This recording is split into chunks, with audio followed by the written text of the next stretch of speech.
sărmana de ea ce a pățit, piciorușul tare și-a lovit. Vine doctorul în grabă, piciorușul leagă. Vine doctorul în grabă, piciorușul leagă. Domnule doctor, te rog, nu mă lega, pardon, te rog, nu mă lega, căci mă doare tare rana mea.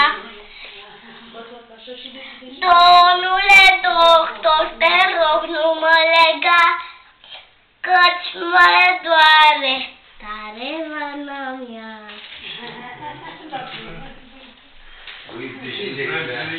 Vine doctorul în grabă, pisi, pisi, pisi. Mă scuzați, cum o zic? Păi la mine mă scuzați? Pardon. Și cântecele și poeziile lui copii.